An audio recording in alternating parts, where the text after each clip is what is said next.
Timeline, 5000 ans d'histoire, Richard Fremder. Le 5 mars 1324, à 40 ans, la reine d'Écosse donne naissance à un fils, David. Alors réuni à Cambusqueness, le Parlement d'Écosse le proclame alors officiellement héritier. Robert Ier est malade. Il s'affaiblit. Il n'a que 54 ans en 1328, mais c'est vrai que les fatigues endurées au cours des années de lutte ont quand même pas mal miné sa santé. Parallèlement, de son côté, Édouard II va pas mieux, enfin va même moins bien, on peut le dire, puisqu'il a carrément été assassiné en 1327. Il est détrôné par sa propre femme, Isabelle, et son amant, Roger Mortimer. Pourquoi j'ai parlé depuis le début de la thèse de l'homosexualité du roi Édouard II comme prisée sur les autres? C'est la façon dont il a été assassiné. Au moment du coup d'État par Isabelle et Mortimer, il est enfermé dans une tour et ses gardiens, sur ordre évidemment, le tueront, je cite, par où il a péché. Et si vous voulez mon avis, c'est surtout aussi pour éviter toute trace extérieure qui soit visible. Je vais vous donner là, alors attention, je vais vous donner là un détail terrible, éloigner les âmes sensibles, parce que je vais vous dire comment est mort Édouard II. Ses gardiens l'ont attaché à une table, sur le ventre, nu. Ils lui ont enfoncé un tube de corne, évidé évidemment, ouvert des deux côtés, dans le rectum, pendant qu'un tisonnier était en train d'être chauffé à blanc.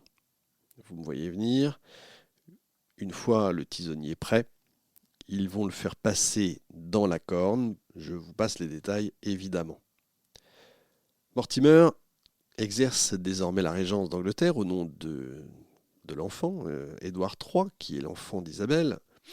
On peut se poser la question si c'est le fils d'Édouard ou si c'est le fils de Mortimer, ça l'histoire ne le dit pas.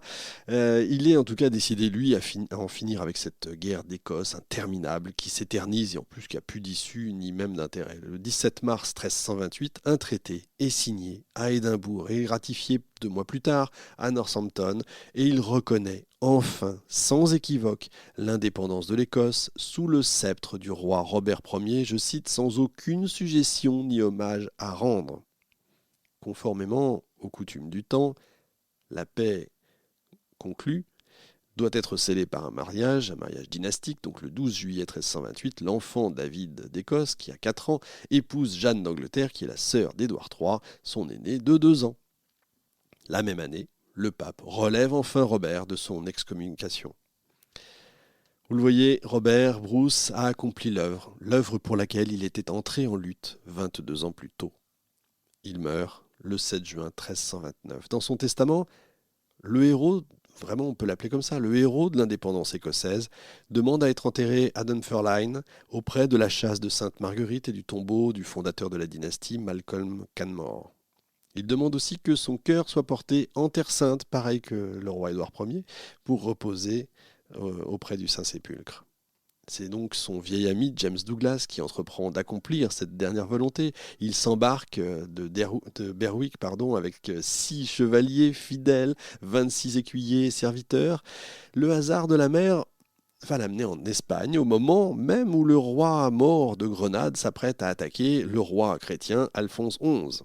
Alors pour le chevaleresque Douglas, c'est une dernière occasion, une occasion inespérée même, de combattre l'infidèle, de satisfaire son désir de croisade. Il revêt son armure et avec ses compagnons part à la rencontre des Sarrasins. Il va mourir. Et il va mourir en combattant pour sa foi. Quand on va le retrouver, le coffret contenant le cœur de Robert Bruce est aussi retrouvé sur son corps. Alors l'un et l'autre sont ramenés en Écosse, dans l'abbaye de Melrose, où il repose. Cette abbaye qui est devenue une magnifique ruine romantique qui évoque ces âges glorieux et qui ne demande qu'à être visitée. Et si vous allez en Écosse, vous repenserez peut-être à cette émission et à ce parcours si extraordinaire de Robert Bruce. L'Écosse que laisse Robert à son successeur est appauvrie, mais depuis Bannockburn, il a eu le temps quand même de restaurer l'économie, de faire régner l'ordre, de jeter les bases d'un état de droit. S'il avait vécu plus longtemps, peut-être qu'il aurait pu éviter à l'Écosse le renouveau d'agression anglaise qu'allait provoquer la minorité de son successeur et qui devait retarder d'encore presque 30 ans la reconnaissance définitive de l'indépendance. Son décès, on va dire prématuré, prive le pays d'un chef au moment précis où l'Angleterre, elle, retrouve un souverain jeune et énergique, prêt à reprendre à son compte les ambitions de son grand-père, Édouard Ier. Le royaume de France va rapidement s'en rendre compte, mais ça, évidemment, vous le savez, c'est une autre histoire, puisque débutera dans quelques années une guerre qui allait durer 100 ans. Alors, si vous voulez connaître la suite de cette histoire formidable, plongez-vous donc dans Les Rois maudits de Maurice Druon, cette fantastique saga dont j'ai déjà parlé, mais qui commence quand Édouard II est encore en vie.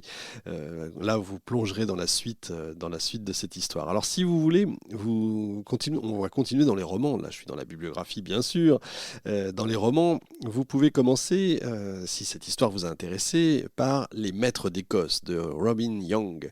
Ce sont 3 tomes très détaillés qui racontent l'histoire de Robert, de sa jeunesse à la libération de sa femme après Bannockburn.